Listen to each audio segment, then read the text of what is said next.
Bismillahirrahmanirrahim.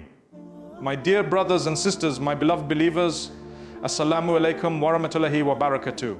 Let us talk today about something that consumes our minds, that drives our days, that fills our conversations and our worries.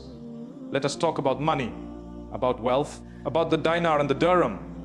And let us not talk about it as the world talks about it. Let us lift the veil and see it as our beloved guide, the mercy to mankind, Prophet Muhammad taught us to see it. He looked at wealth and said something profound. He said, "How wonderful is the wealth of the Muslim if it is collected through lawful means and spent in lawful ways."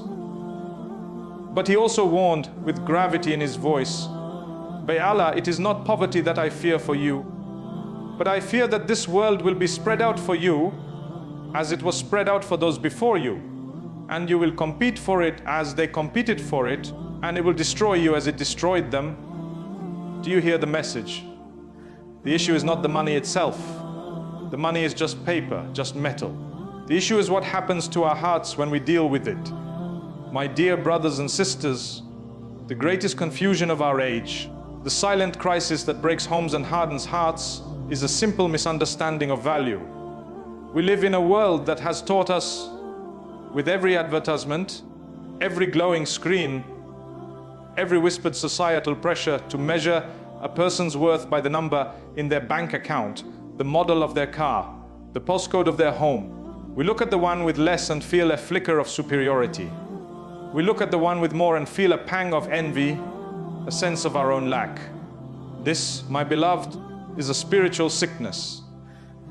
And our Prophet, the ultimate physician of the soul, came with the cure. He came to redefine for us what is truly precious. He taught us that wealth, this smile, is not a measure of your standing with Allah. It is a test, a profound and continuous examination. In the grand classroom of this life, Allah distributes the papers of the test differently. To one, He gives the test of abundance. To another, He gives the test of scarcity. And both tests are equally difficult, equally weighted in the scales of the hereafter.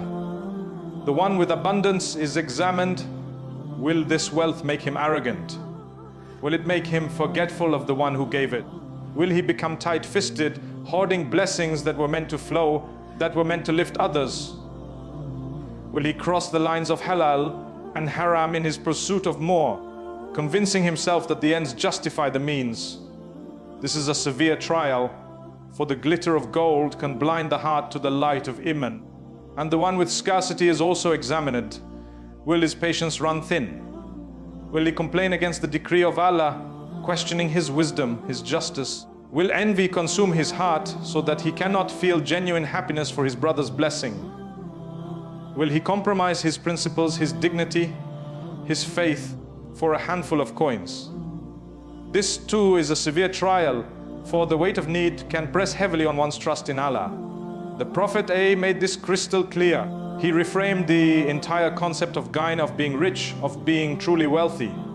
He said, richness is not having many possessions. True richness is the richness of the soul. Let that sink into the depths of your heart. True richness is the richness of the soul. It is the heart that is content with what Allah has decreed. It is the heart that is filled with gratitude for a simple glass of water, for the breath in your lungs, for the ability to bow in prayer. That heart, my friends, is richer than the heart of a billionaire who tosses and turns in a bed of silk, haunted by anxiety over his stocks, paranoid about his rivals, empty and longing for a piece his money can never buy. Look at the lives of the prophets, upon them be peace. Look at our master Ibrahim who was offered the treasures of the earth and refused them, choosing the pleasure of Allah. Look at our master Musa who left the palace of Pharaoh for the dignity of truth. Look at our master Isa who owned nothing of this world yet possessed everything of the next. And finally, look at the seal of the prophets. Kings would come to him and find him mending his own sandals. He would be offered the world and he would choose a life of simplicity. Why? Because he knew the destination. He said, "What have I to do with this world? My likeness and this world is that of a rider who rests in the shade of a tree, then moves on and leaves it behind." He was a traveler just passing through. And a wise traveler does not burden himself with the bricks and stones of every city he passes. He takes only the provisions he needs for the journey home. This is the first and most fundamental keynote redefining success. Your success is not linked to your salary slip. Your success is linked to your soul's state. On the day of judgment, Allah will not ask you about the square footage of your house. He will ask you where you got the wealth from and what you did with it. He will look at your heart. Was it attached to the creation or to the Creator? Was it softened by charity or hardened by greed? Was it present in gratitude or absent in constant desire for more? That, my dear brothers and sisters, is the real balance sheet. That is the real portfolio. So begin today by shifting your internal scale. When you see someone with worldly luxury, do not let your heart whisper, "If only I had what they have." Let your heart whisper, "May Allah increase them in goodness, and may He grant me the richness of contentment that is better than what they possess." And when you look at your own provisions, do not focus on what you lack. Catalog with a conscious heart what you've been given. The blessing of sight, of hearing, of limbs that obey you, of family around you, of faith within you. This is the true capital. This is the wealth that, if you are grateful for it, Allah has promised to increase. The race is not to accumulate the most. The race is to be the most grateful with what you have, the most trusting with what you don't have, and the most generous with what passes through your hands. That is the path of the one who understands that wealth is a trust, a fleeting test, and that our true value, our eternal worth, is measured only by the purity of our hearts and the righteousness of our deeds. My dear brothers and sisters, if we are to truly understand the spiritual danger the Prophet warned us about, we must venture into the most sacred and vulnerable space within us, the heart. For the battlefield is not in the marketplace, nor in the bank vault. The real battle, the decisive conflict, rages silently within the cavity of the chest. The Prophet did not fear poverty for us because poverty, in its essence, can be a purifier. It can drive one to rely utterly upon Allah, to call upon Him with true desperation and need, to strip away arrogance and pretense. What he feared, what he warned against with such gravity, was the moment the love of this world, symbolized so powerfully by wealth, takes root and grows like a poisonous vine around the heart, choking its connection to its Lord. Consider this profound truth. It is possible to be a person of modest means, yet your heart can be a prisoner to money. You may not have it, but you love it. You crave it. You daydream of it. Your conversations revolve around it. Your envy is sparked by it. Your sense of failure is defined by your lack of it. In this state, you are, in the spiritual sense, a worshipper of wealth. Your heart is attached to an idea, an idol made of paper and promise. Conversely, it is possible to be a person of great material abundance, yet your heart is utterly free. The wealth is in your hand, but it is not in your heart. You see it as a tool, a responsibility, a trust you must discharge. You are its master, not its slave. This was the state of the righteous. This is the liberation we must seek. The Prophet pinpointed the disease with surgical precision. He said, "Two hungry wolves let loose among a flock of sheep cause no more damage than that caused by a person's craving for wealth and status to his religion." Just imagine a person's craving for wealth, not even the wealth itself, but the craving, the desperate hunger for it, is like a ravenous wolf amidst the flock of your good deeds, your piety, your beautiful character. It tears them apart. How does it do this? It leads to greed, which makes you take what is not rightfully yours, to scheme and plot, to see other human beings not as brothers and sisters, but as competitors or stepping stones. It breeds anxiety, a constant low-grade fear of loss, or worry about the future that erodes your trust in Al-Razak, the provider. It hardens the heart, making it difficult to feel the pain of the needy, to part with even a small amount for the sake of the one who is hungry. A hardened heart is a heart distant from Allah. This attachment is so subtle, my beloved friends. It doesn't announce itself with a shout. It begins with a whisper.